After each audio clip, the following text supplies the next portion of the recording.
ആലപ്പുഴയിൽ KSRTC ബസും കാറും കൂട്ടിയിടിച്ച് 5 MBBS വിദ്യാർത്ഥികൾ മരിച്ച സംഭവത്തിൽ KSRTC ഡ്രൈവറെ പ്രതിയാക്കി FIR സമർപ്പിച്ചിരിക്കുകയാണ്. അലക്ഷ്യമായി വാഹനം ഓടിച്ചതിനെയാണ് KSRTC ഡ്രൈവർക്കെതിരെ പോലീസ് കേസെടുത്തിരിക്കുന്നത്.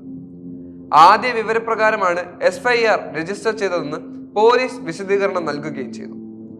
KSRTC ഡ്രൈവറുടെ അശ്രദ്ധയാണ് അപകട കാരണമെന്നാണ് ആദ്യം ലഭിച്ച വിവരങ്ങൾ. എന്നാൽ CCTV ദൃശ്യങ്ങളുടെയും മൊഴികളുടെയും അടിസ്ഥാനത്തിൽ ഇതിൽ മാറ്റം വരുമെന്നും പോലീസ് വിശദീകരിക്കുന്നു. കഴിഞ്ഞ ദിവസം രാത്രിയായിരുന്നു ദാരുണമായ വാഹന അപകടമുണ്ടായിരുന്നത്. പാലക്കാട് സ്വദേശിയായ ശ്രീദേവ് വത്സൻ, മലപ്പുറം കോട്ടയ്ക്കൽ സ്വദേശി ദേവനന്ദൻ, കണ്ണൂർ സ്വദേശി മുഹമ്മദ് അബ്ദുൽ ജബ്ബാർ, ലക്ഷദ്വീപ് സ്വദേശി മുഹമ്മദ് ഇബ്രാഹിം, കോട്ടയം സ്വദേശി ആയുഷ് ഷാജി എന്നിവരാണ് അപകടത്തിൽ മരിച്ചിരിക്കുന്നത്. 2 മാസം മുമ്പാണ് 5 പേരും ആലപ്പുഴ മെഡിക്കൽ കോളേജിൽ MBBSന് ചേർന്നത്. കാറിൽ 11 പേരുണ്ടായിരുന്നു എന്നാണ് ഇപ്പോഴത്തെ കണക്കുകൾ.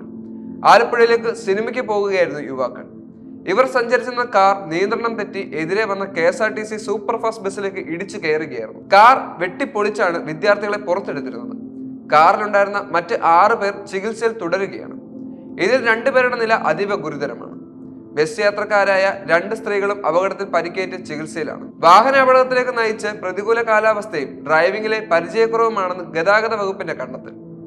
കനത്ത മഴയും വാഹനമോടിച്ച ആളുടെ പരിചയക്കുറവും ഓവർലോഡും വാഹനത്തിന്റെ കാലപ്പഴക്കവുമാണ് അപകടത്തിന്റെ ആഘാതം വർദ്ധിപ്പിച്ചതെന്ന് മോട്ടോർ വാഹന വകുപ്പ് അധികൃതർ പറയുന്നുണ്ട്. കാറിൽ ആകെ 5 പേർക്ക് യാത്ര ചെയ്യാവുന്ന ഒരു സാഹചര്യത്തിൽ ഓവർലോഡായി വണ്ടിയുടെ കാലപ്പഴക്കവും അപകടത്തിന്റെ വ്യാപ്തി കൂട്ടിയെന്ന് RTO വ്യക്തമാക്കി. ഇതിനു പുറമെ 14 വർഷം പഴക്കമുള്ള വാഹനമായിരുന്നു ഇത്. ആന്റിലോക്ക് ബ്രേക്ക് സംവിധാനം ഇല്ലാത്ത വാഹനമായിരുന്നുവെന്നും അതുണ്ടായിരുന്നുവെങ്കിൽ അപകടത്തിന്റെ തീവ്രത കുറയ്ക്കാമായിരുന്നുവെന്നും അദ്ദേഹം പറയുന്നുണ്ട്. ഓവർലോഡ്, വാഹനത്തിന്റെ കാലപ്പഴക്കം, പ്രതികൂല കാലാവസ്ഥ, വാഹനം ഓടിച്ച വിദ്യാർത്ഥിയുടെ പരിചയക്കുറവ് എന്നിങ്ങനെ പല ഘടകങ്ങൾ അപകടത്തിലേക്ക് നയിച്ചിരുന്നുവെന്നും RTO പറയുന്നു. കൂടുതൽ പേർ വാഹനത്തിലുണ്ടായിരുന്നത് അപകടത്തിന്റെ ആഘാതം വർദ്ധിപ്പിക്കുന്നതിന് കാരണമായി. ഇടിയുടെ ആഘാതം മുഴുവൻ വിദ്യാർത്ഥികൾ സഞ്ചരിച്ച വാഹനത്തിലേക്ക് വന്നിരുന്നു. 11 കുട്ടികൾ കാറിലുണ്ടായിരുന്നുവെന്നാണ് പറയുന്നത്. ഒരുപക്ഷെ മടിയിലൊക്കെ ആയിട്ടാണ് ഇരുന്നത്, RTO പറഞ്ഞു. പെട്ടെന്ന് ബ്രേക്ക് ഇട്ടപ്പോൾ വാഹനം തെന്നി മാറാതെ ചെരിഞ്ഞുപോയി ഇടിക്കുകയായിരുന്നു. വാഹനത്തിലെ ഓവർലോഡ് കാരണം തെറിച്ചു പോകാതെ ഇടിയുടെ ആഘാതം മുഴുവൻ ഉള്ളിലേക്ക് വരികയും അതാണ് അപകടത്തിന്റെ വ്യാപ്തി കൂട്ടിയതെന്നും RTO പറയുന്നു.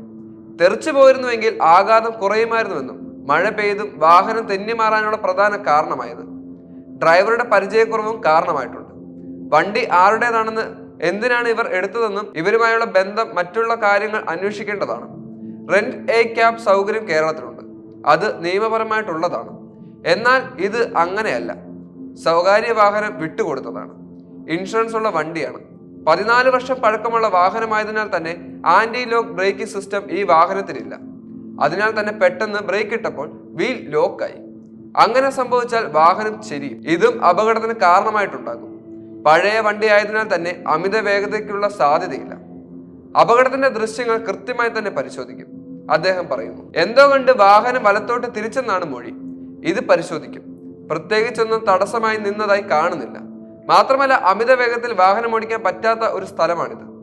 മഴ പെയ്തതുകൊണ്ട് തന്നെ റോഡിൽ രൂപപ്പെട്ട ജലപാളികളും വാഹനത്തിന്റെ പഴക്കവും തന്നെയായിരിക്കാം അപകട കാരണമെന്നും RTO ചൂണ്ടിക്കാട്ടുന്നു. സംഭവത്തിൽ സമഗ്രമായ അന്വേഷണം നടത്തുമെന്നും crime branch DYSP A Sunil Raj പറയുന്നു.